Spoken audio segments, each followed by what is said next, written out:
السلام علیکم ورحمۃ اللہ وبرکاتہ۔ الحمدللہ رب العالمین، تمام تعریف اللہ تعالیٰ کے لیے ہیں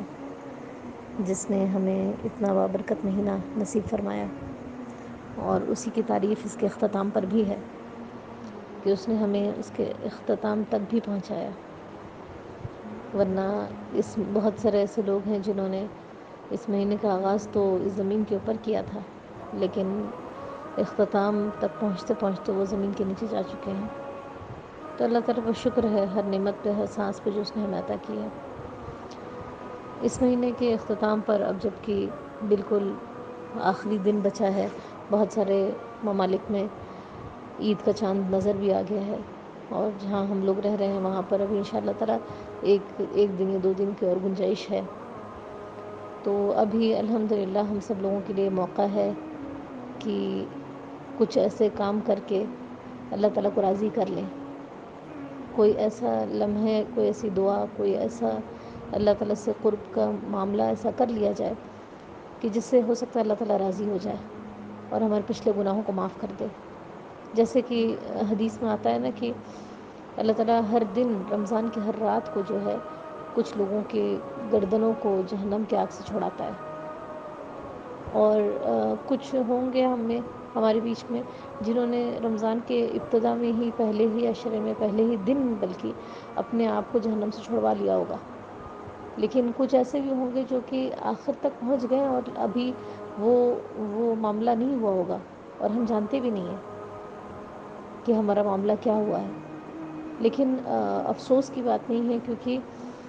جو چیزیں آخر میں کی جاتی ہیں وہی بڑی اہم ہوتی ہیں۔ کسی بھی کام کو کرتے ہوئے ہم دیکھیں، جو اس کی آخری شکل ہوتی ہے، جو اس کی اینڈنگ ہوتی ہے، وہ ڈیفائن کرتی ہے کہ وہ عمل کیسا ہے۔ اور اسی کے متعلق ایک حدیث ہے جس میں ہمیں پتہ چلتا ہے کہ ایک بار کسی ایسے جنگ میں جس میں کہ اللہ کے رسول صلی اللہ علیہ وسلم بھی شریک تھے، اللہ کے رسول اشارہ کرتے ہیں، صحابہ کو بتاتے ہیں کہ جسے کسی جہنمی کو دیکھنا ہے تو فلاں کو دیکھ لے۔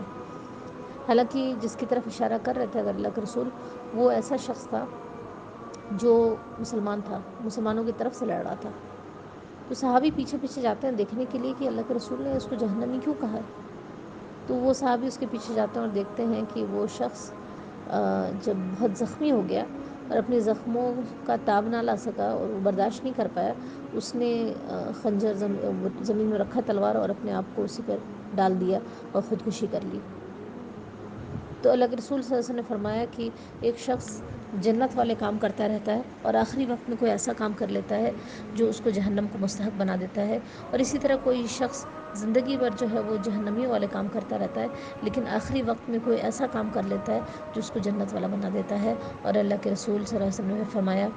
کہ انما الاعمال بالخواتیم، کہ اعمال کا مدار جو ہوتا ہے وہ کس پر ہے؟ اس کے اینڈنگ پر ہے۔ اعمال کا اعتبار جو ہے وہ اس کے آخری چیز پر ہے۔ اور یہ چیز ہم بھی دیکھتے ہیں، کوئی بھی کام ہم کرتے ہیں وہ بیچ میں اس کے پروسیس کو نہیں دیکھا جاتا، بلکہ جب کوئی چیز ہوتی ہے اس کے آخری میں، اینڈنگ میں ہوا کیا، وہ دیکھا جاتا ہے۔ تو اب اس کو اگر ہم دیکھیں کہ یہاں تو اس صحابی کی بات ہوئی کہ جس نے زندگی بھر نیکیاں کی ہوں گی لیکن لاسٹ ٹائم میں کچھ غلط کر لیا، اور اسی طرح سے ایک اور صحابی کی بات آتی ہے کہ جنہوں نے جنگ میں شریک ہونے سے جسٹ پہلے، ابھی جنگ شروع ہونے کو تھی، اس سے فوراً پہلے وہ ایمان لے آتے ہیں، اور ایمان لاتے ہیں اور اس کے بعد انہوں نے ایک نماز بھی نہیں پڑھی اور جنگ میں جاتے ہیں اور وہ شہید ہو جاتے ہیں اور ان کو اللہ تعالیٰ بخش دیتا ہے۔ تو یہ پتہ چلتا ہے کہ آخری وقت میں بھی یہ لمحات جو ہم کو ملے ہیں، آخری دن جو ملا ہے، 29ویں کی رات ہے، تو ہم ہو سکتا ہے ایک لمحے میں کوئی ایسی چیز کر جائیں جو ہمارے دلوں کو بدل دے، جو اللہ تعالیٰ کی مغفرت کو ہماری طرف کھینچ لائے،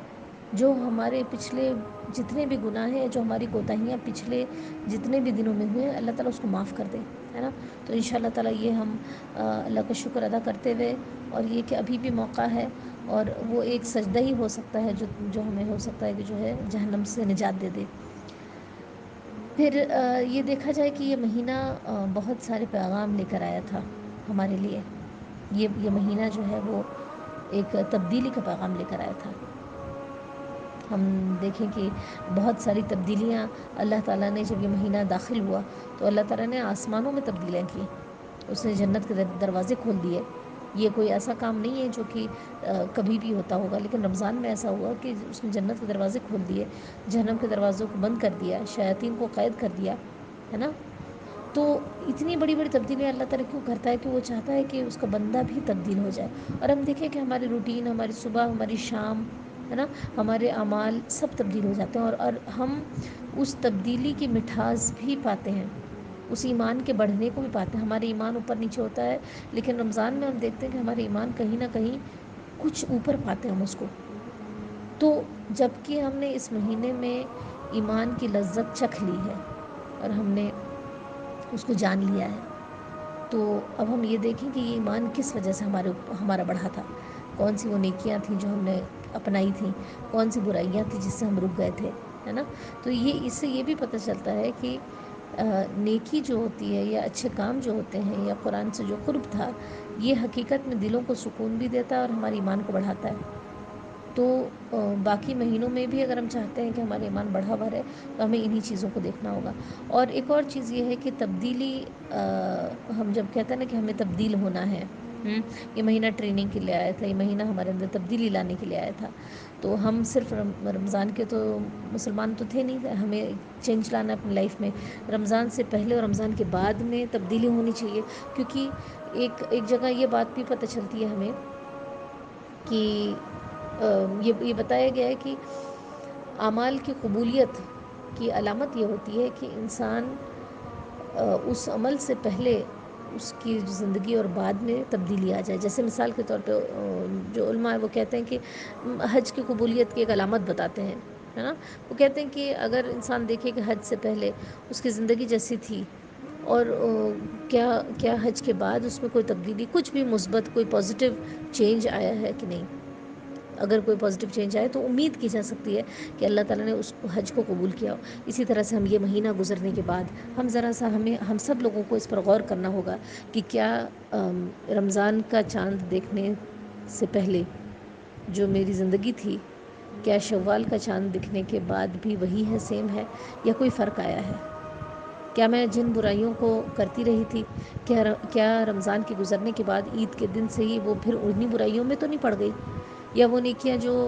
اللہ تعالیٰ نے فرض کی تھی اور اس کو ہم نہیں کر رہے تھے، تو کہیں ایسا تو نہیں کہ رمضان میں ہم نے تو کیا لیکن آگے ہم نے اس کو چھوڑ دیا. اور بہت سارے ایسی چیزیں تو ہمیں چیک کرنا ہوگا. کوئی نہ کوئی تبدیلی، کچھ نہ کچھ. دیکھیں ہمارا ایمان رمضان میں کافی اوپر چلا گیا اور ہم نے محسوس کیا اس چیز کو، لیکن کیا وہ ایمان ایسا تو نہیں کہ رمضان گزرتے ہی وہ پھر دوبارہ نیچے آ جائے. تو یہ بھی ماننا ضروری ہے کہ، اور یہ بھی جاننا ضروری ہے، اور اس کا اعتراف رکھنا بھی ضروری ہے کہ ایمان جیسا کہ رمضان میں ہوتا ہے اتنا ہی ہم ایکسپیکٹ نہیں کر سکتے ہیں کہ باقی دنوں میں بھی رہے، ہے نا. کیونکہ اللہ تعالیٰ نے اس میں تو بہت سارے ہمارے لیے حالات آسان کیے تھے. لیکن دیکھنے کی بات یہ ہے کہ اگر ہمارے ایمان رمضان سے پہلے ایک درجے پہ تھا اور رمضان میں بہت اوپر چلا گیا، ماننے کے 10th لیول پہ چلا گیا، تو ہمیں یہ دیکھنا ہے کہیں ایسا نہ ہو کہ ہم 10 سے پھر پہلی سیڑھی پر ہی نیچے گر جائیں. بلکہ یہ کوشش کریں کہ اگر نیچے ہم آئیں بھی تو 10 سے کم 8 پہ آ جائیں، 9 پر آ جائیں، 7 پہ آ جائیں، 6 پہ آ جائیں، یا کم سے کم 2 پر آ جائیں. ہم 1 پر تھے رمضان سے پہلے، تو ہم دوسری سیڑھی پر کم سے کم آ جائیں. تو اس لیول پر نہ گریں جو کہ رمضان سے پہلے تھے، بلکہ کم از کم تھوڑا سا سیڑھی چڑھ جائیں. جب ایک سیڑھی اس رمضان چڑھیں گے، پھر کوئی تبدیلی ہم اگلے رمضان میں لے آئیں گے، پھر اس کے بعد تو انشاءاللہ تعالی ہمارے اندر تبدیلیاں آتی جائیں گی اور ہم اپنے آپ کو اس جنت کے لیے تیار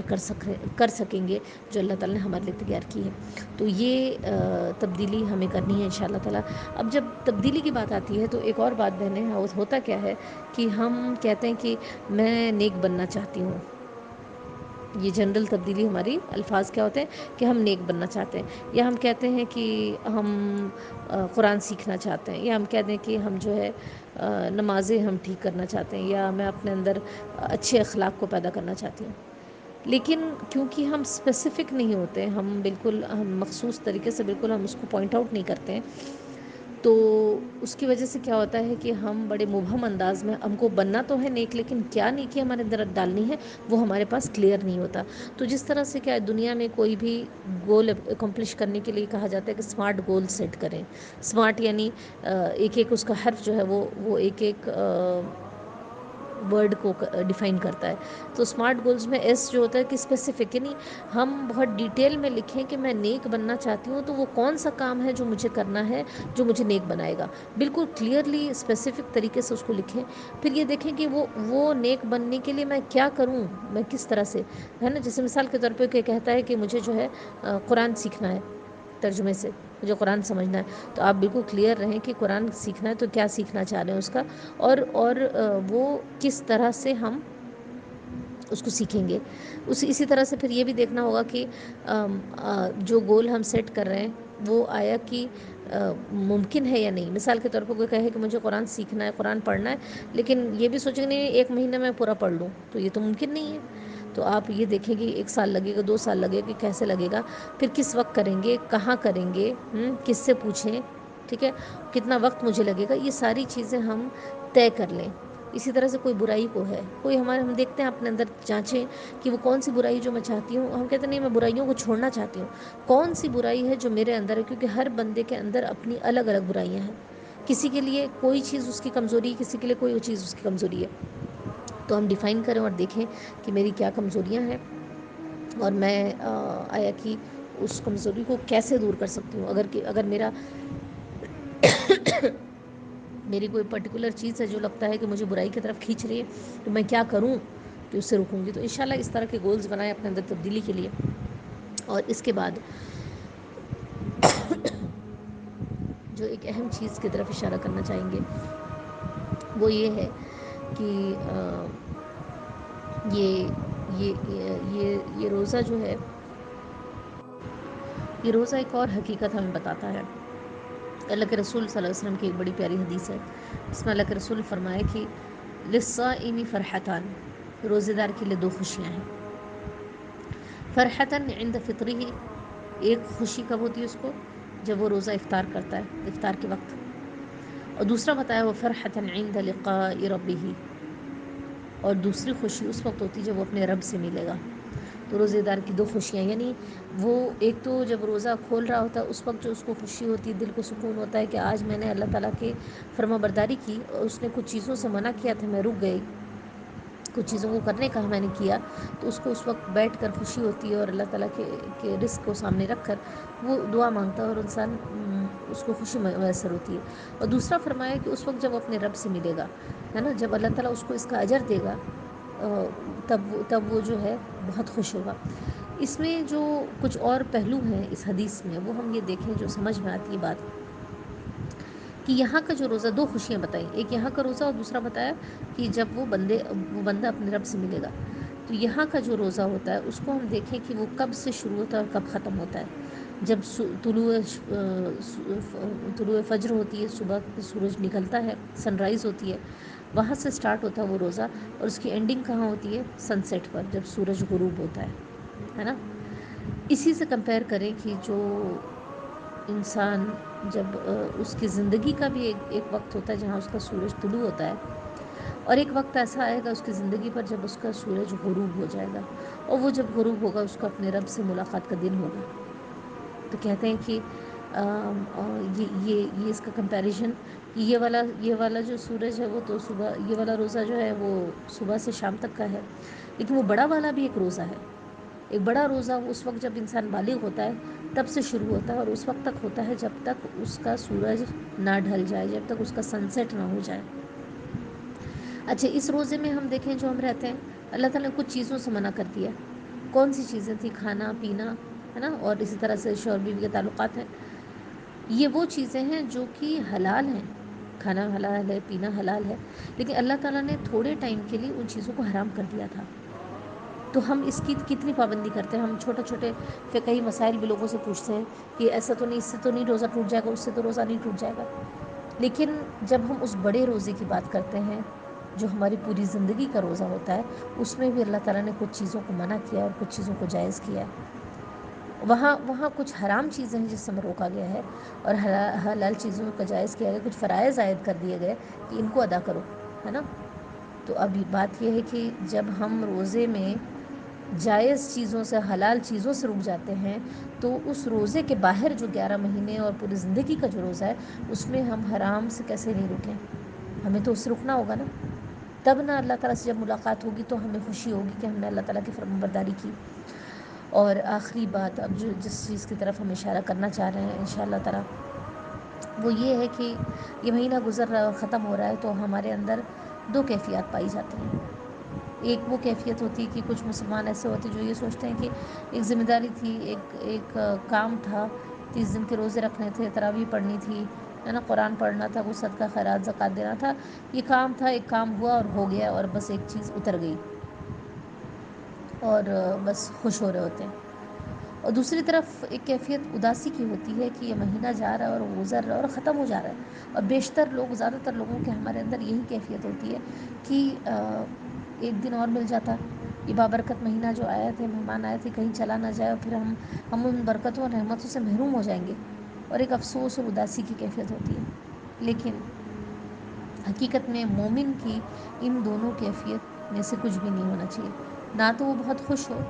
اور نہ ہی اداس ہو اس کے جانے پر اتنا، کیونکہ حقیقت یہ ہے کہ جو آیات آپ کے سامنے اکثر رمضان کی تلاوت کی جاتی ہیں، سورہ بقرہ کی 183 سے آگے تک جو 186 تک جو آیات ہوتی ہیں، اس میں اللہ تعالیٰ فرماتے ہیں کہ اے لوگو جو ایمان لائے ہو، تم پر روزے فرض کیے گئے جیسے تم سے پہلے لوگوں پر فرض کیے گئے تھے. یہ آیت اکثر رمضان کی ابتدا میں ہمیں نیک عمل پر ابھارنے کے لیے پڑھی جاتی ہے کہ روزے کی فرضیت کیا ہے نا. تو کہتے ہیں کہ یہ احساس ہوتا ہے کہ اب ہم بالکل اس پڑاؤ پر ہیں، اس موڑ پر ہیں جہاں کہ مہینہ ختم ہو چکا ہے، اور پیچھے پلٹ کر دیکھتے ہیں تو ہمیں لگتا ہے کہ اللہ تعالیٰ نے تو یہ مہینہ ہمیں دیا تھا نیکیاں کرنے کے لیے، اور ہم پچھتاوا ہوتا ہے کہ کاش ہم کچھ اور کیا ہوتا، ہم نے کچھ اور نیکی کر لیتے. اللہ تعالیٰ کہہ رہا ہے کہ اس کے بعد اللہ تعالیٰ فرماتے ہیں ایام معدودات، گنتی کے چند دن تھے. یہ سن کر ہمارے دل میں اور ایک شدید احساس اٹھتا ہے کہ یہ گنتی کے چند دن تھے تو پھر ہم بہت کچھ کر سکتے تھے نا. یہ تو کوئی زندگی بھر کا تو معاملہ تھا نہیں، ایک مہینے کی بات تھی. ایک مہینے میں ہم اللہ تعالیٰ کی اور فرما برداری کر لیتے، اور قرآن پڑھ لیتے، اور نیکی اور نوافل کر لیتے، برائیوں سے تھوڑا سا اور رک جاتے، تھوڑی اور مشقت کر لیتے، کیونکہ اللہ تعالیٰ کہہ رہے ہیں ایام معدودات، تھوڑے ہی دن تھے. اب اس کے بعد اللہ تعالیٰ کہتے ہیں کہ اسی آیت میں کہ فمن تطوع خیرا فهو خیر اللہ، جو کوئی اپنی خوشی سے مزید نیکی کرے گا تو وہ اسی کے لیے بہتر ہے. پھر ایک شدید غم اور دکھ ہوتا ہے کہ اللہ تعالیٰ چاہ رہے تھے کہ ہم اپنے کمفرٹ زون سے نکل کر کچھ اور نیکی کریں، ہم صرف فرائض پر اکتفا نہ کریں، ہم یہ ضروری ہے کہ نہیں ضروری ہے یہ بات نہیں کریں، بلکہ ہم اور زیادہ کرتے رہیں، کیونکہ جتنا بھی زیادہ کریں گے اس کا اجر اللہ تعالیٰ اور دینے والا ہے. اور یہ ہم نے رمضان کی حدیثوں میں سنا نا یہ بات کہ کتنی نوافل کا اجر جو ہے فرض کے برابر، اور فرض کا اجر جو ہے 70 سے 700 گنا تک بھی بڑھ جاتا ہے. پھر اللہ تعالیٰ فرماتے ہیں کہ شہر رمضان الذی انزل فیہ القرآن 185 میں، کہ رمضان کا مہینہ وہ ہے جس میں قرآن نازل ہوا ہے نا. یہ سنتے ہی احساس یہ ہوتا ہے کہ رمضان کا مہینہ آیا تھا اور ایک مہمان بن کے آیا تھا اور پھر وہ چلا جا رہا ہے، اور ایسا لگتا ہے کہ ہمارا کوئی بہت عزیز، بہت قریبی، کوئی ایسی چیز جو ہے ہم سے دور ہونے والی ہے. شدید غم کا احساس ہوتا ہے، تو کیونکہ یہ لگتا ہے کہ وہ نمازوں کو مس کریں گے ہم، وہ تراویحوں کو مس کریں گے ہم، وہ قرآن کے پڑھنے کو مس کریں گے، ہے نا، وہ نیکیوں سے جو ایمان میں اضافہ ہوتا تھا اس چیز کو ہم کہیں نہ کہیں مس کریں گے. اور یہ ماحول کہاں ملے گا، اور یہ دل کی کیفیت کہاں ملے گی، اور یہ لطف کہاں ملے گا عبادت کا. تو یہ پھر احساس ہوتا ہے کہ یہ مہینہ تو آیا تھا، شہر رمضان الذی، رمضان وہ مہینہ جس میں قرآن نازل ہوا، لیکن جب تھوڑا سا اور آگے بڑھیں تو ان رمضان کی آیات کے بعد 186 میں اللہ تعالیٰ فرماتے ہیں کہ وَإِذَا سَأَلَكَ عِبَادِي عَنِّي فَإِنِّي قَرِيب، جب آپ سے میرے بندے میرے متعلق پوچھیں تو ان سے کہہ دو کہ میں قریب ہی ہوں. کیا احساس ہوتا ہے یہ احساس، اتنا اللہ تعالیٰ نے اس آیت کو اتنی خوبصورتی سے رمضان کی آیات میں رکھا ہے کہ انسان حیرت میں ہوتا ہے کہ اللہ تعالیٰ کہہ رہے ہیں کہ یہ احساس ہمارے اندر پیدا ہوتا ہے کہ اچھا رمضان کا مہینہ تو چلا جائے گا، وہ برکتوں والے دن، وہ رحمتوں والی راتیں تو چلی جائیں گی، لیکن اللہ رب العزت وہ تو کہیں نہیں جائے گا، وہ تو یہی ہے. وہ کہاں ہے؟ وہ کہہ رہے ان سے کہہ دو جب میرے بندے میرے متعلق پوچھیں تو ان سے کہہ دو میں تو بہت قریب ہوں، مہینہ چلا جائے گا، رمضان چلا جائے گا، لیلۃ القدر نہیں ہوگی، وہ اللہ تعالیٰ شوال اور رمضان اور کسی اور مہینے کے لیے قید تو نہیں ہے، وہ اگر وہ رمضان میں ہمارا رب تھا تو شوال میں بھی تو وہ ہمارے پاس ہی ہوگا۔ ہم جب پکاریں گے اللہ تعالیٰ کہتے ہیں کہ فَلْيَسْتَجِيبُوا لِي وَلْيُؤْمِنُوا بِي، ہے نا، بس ان کو چاہیے کہ وہ مجھ سے رجوع کرے میری طرف، ہے نا، اور میرے اوپر ایمان لائے، میری دعوت پر لبیک کہیں، میرے اوپر ایمان لائے۔ تو بات یہ ہے کہ ہم اللہ تعالیٰ تو ہمارے پاس ہے، مہینہ بھی اسی نے بابرکت بنایا تھا، مہینہ چلا گیا تو کیا ہوا، اللہ تعالیٰ تو ہر دن ہر رات جو ہے وہ اپنے ہاتھ پھیلاتا ہے اپنے گنہگاروں کو معاف کرنے کے لیے، اپنے سے قریب کرنے کے لیے، تو ہم کبھی بھی اس سے قریب ہو سکتے ہیں۔ تو یہ جب انسان پڑھتا ہے تو اس کے دل کو ذرا سکون ہوتا ہے کہ فرمایا گیا کہ جب میرا بندہ میرے متعلق پوچھے تو ان سے کہہ دو کہ میں بہت قریب ہوں، اجیب دعوت الداعی اذا دعان، پکارنے والے کی پکار کو سنتا ہوں، ہے نا۔ تو انشاءاللہ تعالیٰ یہ مہینہ بھی گزر گیا تو ہم اللہ تعالیٰ کی بندگی کرتے رہنا ہے ہمیں، اور اس کا قرب حاصل کرنا ہے اور اس سے قریب ہونا ہے انشاءاللہ تعالیٰ۔ اور یہ جو اس مہینے میں ہمیں لطف اور ایمان اور سکون ملتا تھا، تھوڑا غور کریں کہ کیوں ایسا ہو رہا تھا۔ یہ ہمارا قرآن سے تعلق تھا، یہ ہماری نیکیوں سے تعلق تھا۔ نیکی چیز ہی ایسی ہوتی ہے جو ہمارے دل کے ایمان کو بہتر کرتی چلی جاتی ہے۔ تو انشاءاللہ تعالیٰ یہ جو چند لمحات ہیں اللہ تعالیٰ کے سامنے گڑ گڑائیں، اس سے دعائیں مانگیں انشاءاللہ تعالیٰ، اور اپنی بخشش طلب کریں، اور اس مہینے کے گزرنے کے بعد ایک عزم کے ساتھ، ایک ارادے کے ساتھ کہ اللہ تعالیٰ اب میری زندگی جو 2023 کے رمضان سے پہلے تھی، اللہ تعالیٰ اب جو 2023 کے رمضان کے بعد جب شوال آئے گا تو میری زندگی میں ایک بہت بڑی تبدیلی آ چکی ہوگی، میں نیکی کے لیے میں نے کچھ قدم اٹھا لیے ہوں گے، برائیوں سے روکنے کے لیے کچھ قدم اٹھا لیے ہوں گے، اور اسی طرح سے فرمانبرداری کے لیے بہت سارے قدم اٹھا لیے ہوں گے۔ تو انہی باتوں کے ساتھ اللہ تعالیٰ ہم سب لوگوں کے اعمال کو، ہماری عبادتوں کو، ہماری تراویحوں کو، ہمارے قرآن کے پڑھنے کو قبول فرمائے، ہمارے صدقات اور زکوٰۃ کو قبول فرمائے، اور ہماری دیگر نیکیوں کو اللہ تعالیٰ اس کو قبول فرمائے، اور اللہ تعالیٰ ہمیں بار بار یہ رمضان ہمارے زندگیوں میں لاتا رہے۔ اللہ تعالیٰ ہمیں پھر اگلے سال اس بابرکت مہینے سے گزارنا، اللہ تعالیٰ ہمیں یہ مہینہ ہمارے نصیب میں رکھنا، اللہ تعالیٰ اگلے سال تک ہمیں ان لوگوں میں شامل رکھنا جو اس زمین کے اوپر چل رہے ہوں۔ اللہ تعالیٰ اگر تو نے کچھ اور فیصلہ کیا ہمارے اگلے سال تک کا تو تجھ سے یہی دعا کرتے ہیں اللہ تعالیٰ اسی مہینے کے روزے کو ہمارے گناہوں کا کفارہ بنا دے، ہمارے گناہوں کو مٹانے والا بنا دے، اور ہمیں نیکیوں پر ثابت قدم رکھ دے۔ وآخر دعوانا ان الحمد للہ رب العالمین۔